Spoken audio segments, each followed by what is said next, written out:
L'Iran a commis une erreur fatale en transformant une crise dans le détroit d'Ormuz en une attaque directe contre 3 bases et installations liées aux États-Unis au Moyen-Orient.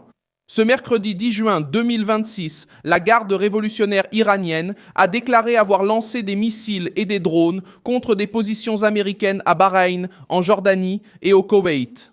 Après que Trump a autorisé des frappes contre des cibles iraniennes près du détroit d'Ormuz, la gauche tente de présenter la réaction de Téhéran comme une démonstration de force, mais ce mouvement révèle autre chose. Le régime iranien a ressenti la pression, a réagi de façon impulsive et apparaît maintenant comme le camp qui a intensifié l'escalade contre la plus grande puissance militaire du monde.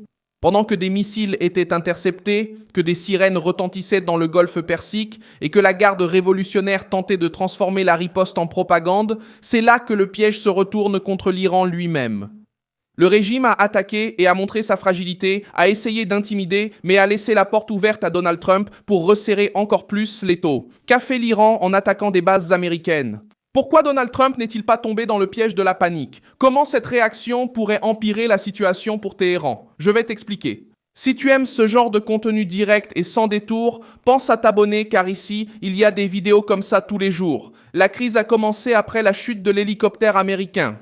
Des États-Unis, près du détroit d'Ormuz, Donald Trump a attribué l'incident à l'Iran et a affirmé que les 2 militaires allaient bien. Le commandement central des États-Unis a indiqué que l'équipage avait été secouru après que l'hélicoptère soit tombé en mer lors d'une opération impliquant un navire sans équipage. Ce détail est important car il prive Téhéran du récit d'une humiliation américaine. L'Iran n'a pas sapé le moral des États-Unis. Le régime a créé une crise, a vu les militaires être récupérés vivants et a ouvert la voie à une réponse directe contre sa propre structure militaire dans la région.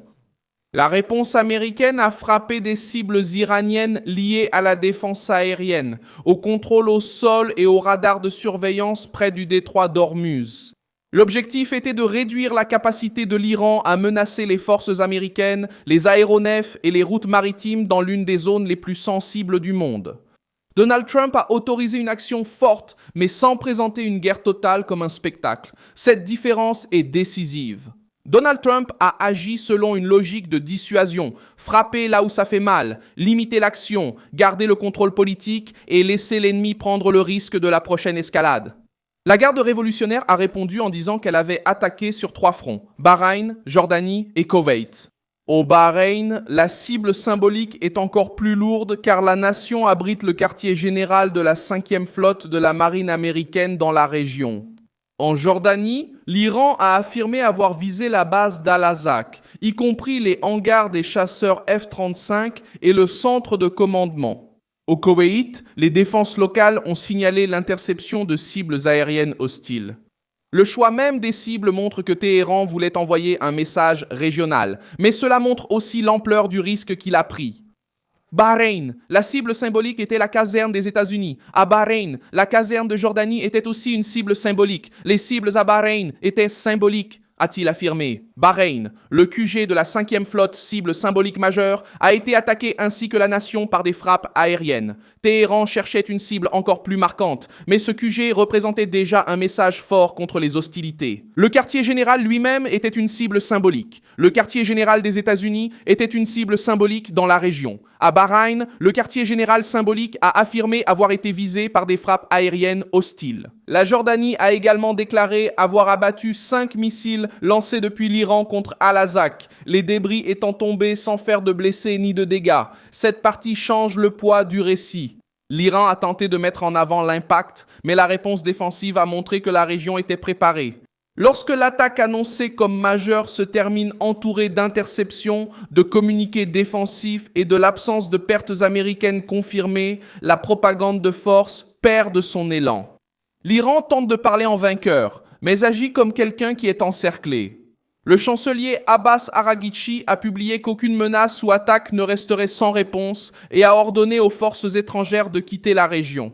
Cette phrase a été conçue pour paraître forte, mais elle révèle aussi un malaise. Si la présence américaine était insignifiante, Téhéran n'aurait pas besoin d'insister autant pour qu'elle parte. C'est pourquoi la riposte est venue chargée de menaces. L'Iran n'est pas calme. L'Iran réagit parce qu'il a perdu du terrain. Trump a renversé la table précisément parce qu'il n'a pas accepté. Il n'a pas agi comme les médias s'y attendaient. Les attaques américaines contre les radars, la défense aérienne et les stations de contrôle iraniennes avaient déjà envoyé le message militaire. Le reste relevait de la gestion de la perception. Quand Trump ne se montre pas paniqué, l'adversaire perd une partie de l'effet psychologique qu'il recherchait. Téhéran a lancé des missiles pour paraître plus puissant, mais a fait face à des défenses actives et à un président qui n'a pas cherché à offrir un drame gratuit à ses ennemis. La région était déjà tendue avant cette série d'événements. Bahreïn, le Koweït et la Jordanie ne veulent pas devenir le théâtre d'une guerre que le régime iranien provoque pour sauver sa propre narration interne. Lorsque des missiles traversent le ciel de ces nations, les gouvernements locaux doivent activer la défense, protéger les civils et répondre à la pression sécuritaire. L'Iran essaie de dire qu'il vise uniquement les États-Unis, mais il fait peser le risque sur toute la région. Voilà la contradiction. Téhéran parle de souveraineté, mais lance des projectiles dans l'espace aérien d'autres nations. Il parle de diplomatie, mais utilise des drones et des missiles comme langage politique. Il parle de sécurité régionale, mais force ses voisins à courir vers des abris et à activer des systèmes de défense. La base d'Al-Azraq, en Jordanie, a attiré l'attention parce que l'Iran a affirmé avoir visé des hangars de F-35 et un centre de commandement. Même sans confirmation, indépendamment des dégâts sur ces cibles, le choix de l'annonce montre déjà une intention de propagande. Téhéran sait que mentionner des chasseurs avancés et un commandement militaire fait la une des journaux. Mais il sait aussi qu'en faisant cela, il assume publiquement une action contre des moyens stratégiques américains. Si l'intention était de faire peur à Trump, le résultat pourrait être l'inverse. Au Bahreïn, le poids symbolique est la 5e flotte. La présence navale américaine là-bas soutient les opérations dans le golfe Persique, la mer Rouge, la mer d'Arabie et les routes avoisinantes. Attaquer cette zone, c'est toucher au cœur de la présence maritime américaine dans la région. L'Iran le sait, c'est pourquoi il a choisi cette cible. Mais choisir le symbole ne signifie pas vaincre le symbole. Lorsque les défenses interceptent les attaques et qu'il n'y a pas de confirmation de dommages décisifs, le récit iranien repose davantage sur des communiqués que sur des résultats concrets. Le régime a crié fort parce qu'il avait besoin de paraître fort après avoir été frappé sur des cibles près d'Ormuz. Au Koweït, l'interception de cibles aériennes hostiles a renforcé l'image d'un réseau régional préparé. Cela aide aussi Trump. La politique de force des États-Unis ne dépend pas seulement d'une attaque isolée. Elle dépend des alliances, des bases, des systèmes de défense, de la présence navale et de la capacité de réaction. La région a vu que la menace ne passe pas sans opposition.